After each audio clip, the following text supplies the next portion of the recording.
오늘 하나님의 말씀은 예루살렘 내에서 성전 가운데에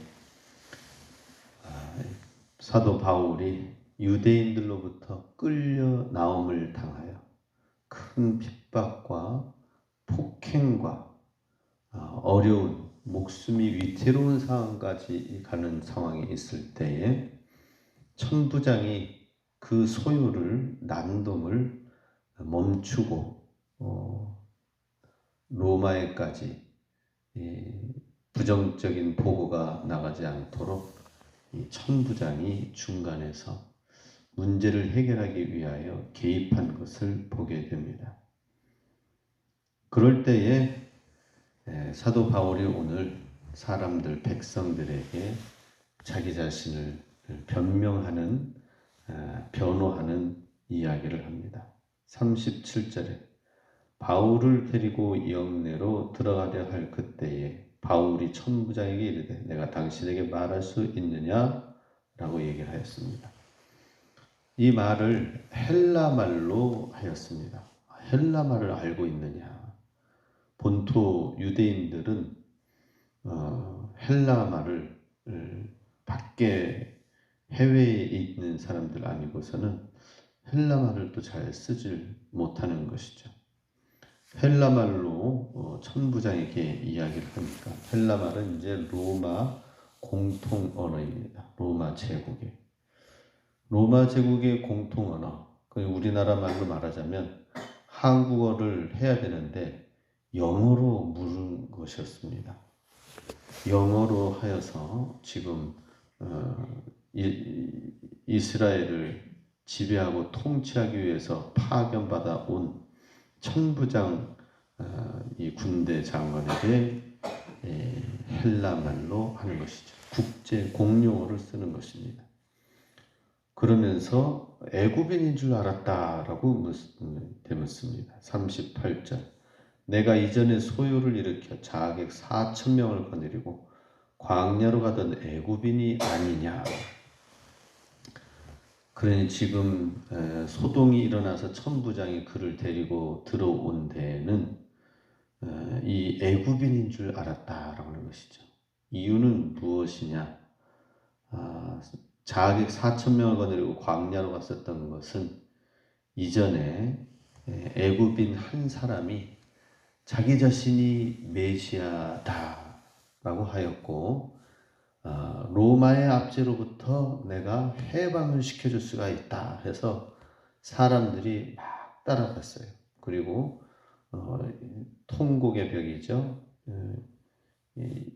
그 이스라엘 성벽 앞에 서서 다시금 이 성벽이 회복이 되어질 것이다 라고 막 사람들 앞에 퍼포먼스 하나의 쇼를 하기도 하였습니다. 그 성벽 앞에서 하나님 말씀을 외치고 다시 이스라엘이 회복될 것이다 하니까 수많은 사람들이 그를 따라갔어요.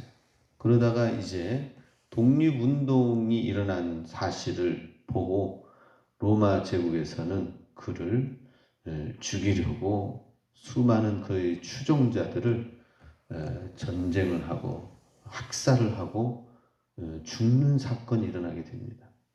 그러니 불리한 상황이 되어지니까 후위를 도모하자 해가지고 이 애굽인이 자칭 메시아라고 하는 이 애굽인이 광야로 쫓아오지 못하도록 광야로 4,000명의 자객을 데리고 들어가게 됐습니다. 그러다 보니까 유대에 사는 사람들은 어떻게 되는 거예요? 이 애굽인의 메시아라고 하는 이 사람에게 현혹이 되어져 가지고 집과 가정을 버리고 일터를 버리고 광야로 쫓아 들어간 자기 자식들이 있지 않겠습니까? 자기 남편들이 있지 않겠습니까? 가정을 팽개치고 간 이 자객 4,000명의 책임을 이 애굽인들한테 이 애굽인에게 있다라고 해서 유대인들이 상당히 그를 싫어하고 나타나면 어떻게 해서든지 잡으려고 하는 것이 이 모양이다. 지금 현재의 모습인 것을 보게 됩니다. 마치 오늘날 신천지인들이 가정을 떠나서 그 공동체, 그 이단 집단 안에 들어가서 공동생활을 하니까 그 부모가 피켓 들고 제발 우리 자녀를 돌려달라라고 하면서 그렇게 고소하고 하는 것처럼 굉장히 미움을 사고 있었던 유대인 애굽인이었습니다. 그러니 지금 유대인들이 상당히 싫어하면서 그를 막 죽이려고 하고 수많은 무리들이 에워싸서 이 바울 한 사람을 해하려고 하는 모습을 볼 때에 이 천부장이 보기에는 바로 자객 4천을 거느리고 광야로 가던 애굽인인 것을 보게 됩니다.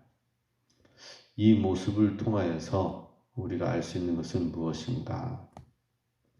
단순하게 이스라엘 백성들은 계속 내가 메시아다 하면서 수많은 자칭 메시아인들한테 속임을 당하고 사기를 당하고 미혹을 당해왔던 역사의 모습이었습니다. 그건 예수님이 와서 정말 메시아다라고 했을 때는 믿지 않는 상황이 된 것입니다. 사실 로마의 압제로부터 벗어나서 진정으로 해방을 갖고 메시아를 만나기 위해서는 어떻게 해서 바벨론으로 포로가 되어졌는지를 이미 성경 가운데 이스라엘 역사 가운데 보여주셨기 때문에 회개, 진실한 회개를 통하여서 이 나라가 회복이 되어지는 것입니다. 그런데 그러한 과정을 거치지 아니하고 투쟁하고 자객들을 일으키고 싸워 이겨야 된다 하면서 나아가는 그 방법 자체가 잘못된 것이죠. 진실한 회개가 없이는 회복이 없다라고 하는 것입니다. 그래서 우리는 하나님 앞에서 진실한 회개를 가지고 나아갈 때에 회복의 역사가 있음을 우리는 기억해야 됩니다.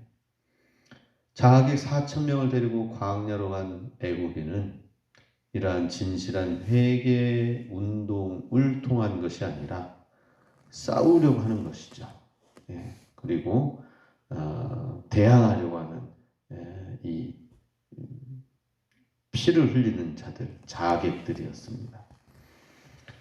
하나님의 나라는 바로 이러한 것과는 구분이 되는 것입니다. 39절 바울이 이르되 나는 유대인이라 소읍이 아닌 길리기아 다소시의 시민이다 라고 하면서 백성에게 청하건대 말하기를 허락하라 하니 천부장이 허락하였어요. 바울이 이야기하는 이 헬라어는 굉장히 고급 언어를 구사하였다고 하는 것입니다.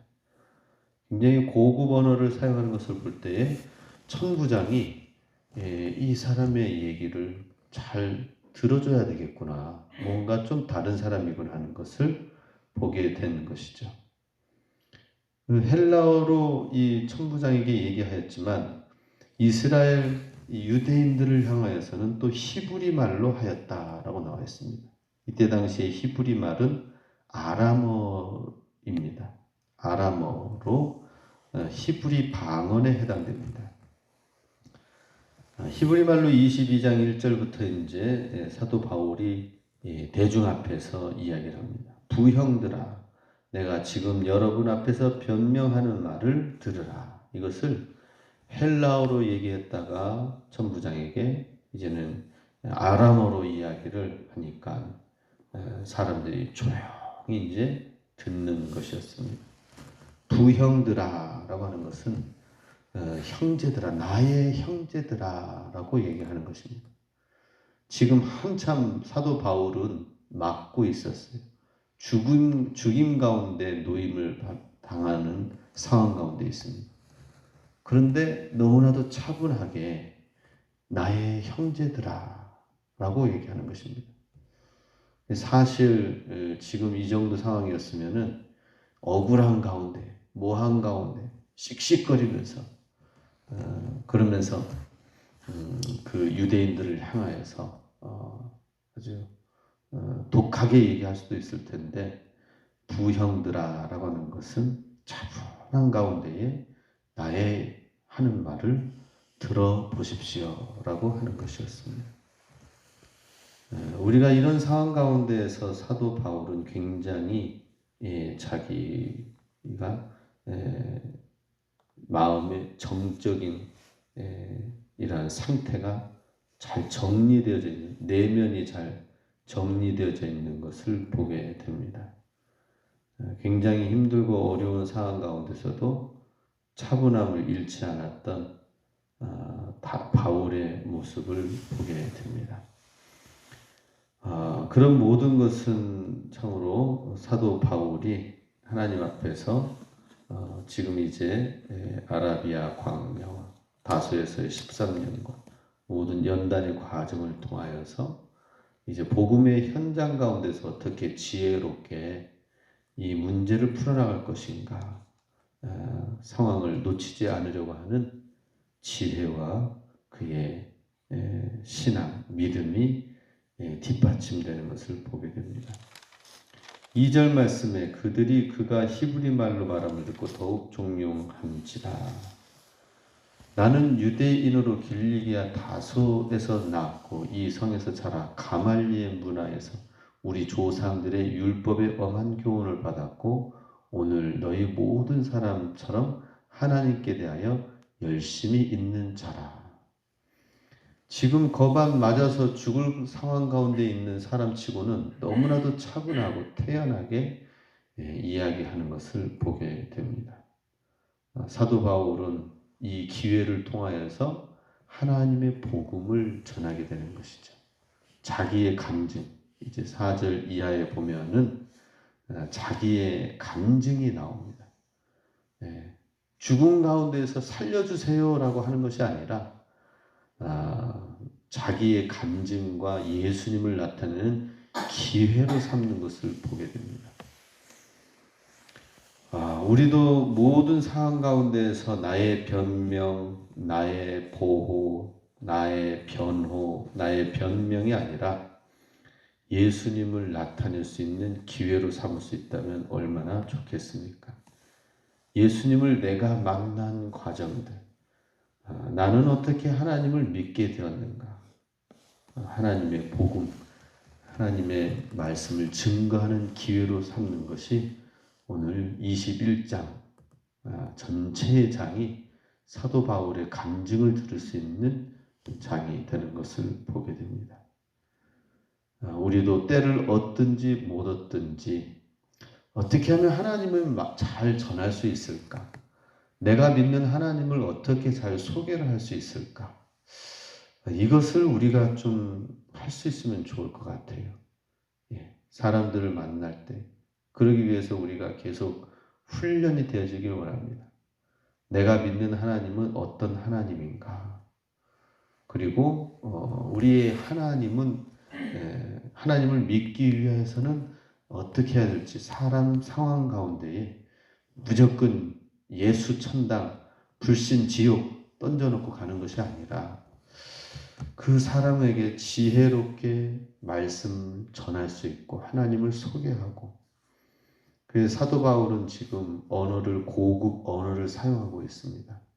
헬라어를 사용하고 헬라어 다른 언어에 능통하고 아람어 방언을 통해서 차분하게 정중하게 고급 언어를 사용하면서 나아갈 때 하나님의 복음을 증거하는 데 있어서는 단순하게 예수 믿으세요. 교회 한번 나와보세요. 평생 이 말만 해가지고는 안 되겠죠. 우리가 이 부분에 있어서는 나를 발전시켜야 될 것입니다. 그래서 자기 자신이 믿은 하나님에 대해서 우리는 간증을 간략하게 할 수 있어야 돼요. 그래서 전도를 할 때에 5분 간증, 10분 간증, 20분 간증, 자기 자신에 대해서 그런 시간 안에서 어떻게 간증을 할 수 있는 것인지 전도 폭발 훈련하는 사람들은 1분 간증, 5분 간증. 이 할아버지는 시간이 지금 많기 때문에 한 20분, 30분 내가 경험한 이야기를 들려주면 참 좋겠다 해서 계속 들려주는 경우가 있고요. 지금 이 사람 급한데 지금 다른 이야기 하면은 듣기 싫어하려고 하는데 20분, 30분 붙잡고 얘기하려고 하다가 끝나면 안 되죠. 1분, 3분, 5분 내 딱 내가 하나님을 어떻게 믿게 되었는지 짧게 얘기할 수 있어야 됩니다. 그래서 지혜를 가지고 이 사람에게 필요한 것을 전달하고 그 다음에 기도하고 와야죠. 우리가 때를 얻든지 못 얻든지 사도 바울은 이런 훈련을 해야 되겠다라고 하는 것이 아니라 그래서 훈련 받은 것이 아니라 성령의 지혜 가운데 사모하는 마음으로 복음을 증거하고 어떻게 해서든지 하나님을 소개하고자 하는 마음이 있었다는 것이죠. 우리가 이런 상황 가운데서 정말 요동하지 아니하고 억울해하지 아니하고 예수님의 이름을 나타낼 수 있는 그런 사람, 그런 인격, 그런 말을 할 수 있다면 우리는 예수님 안에서 성숙한 삶으로 나아갈 수 있을 것입니다. 그리고 우리가 더 여유 있는 삶, 승리하는 삶을 살게 될 것입니다. 우리 모든 삶 속에서 예수의 이름을 나타내는 삶을 통하여 우리 환경과 상황에 쫓기지 아니하고 예수님만을 나타내는 삶이 되길 주님의 이름으로 축복합니다.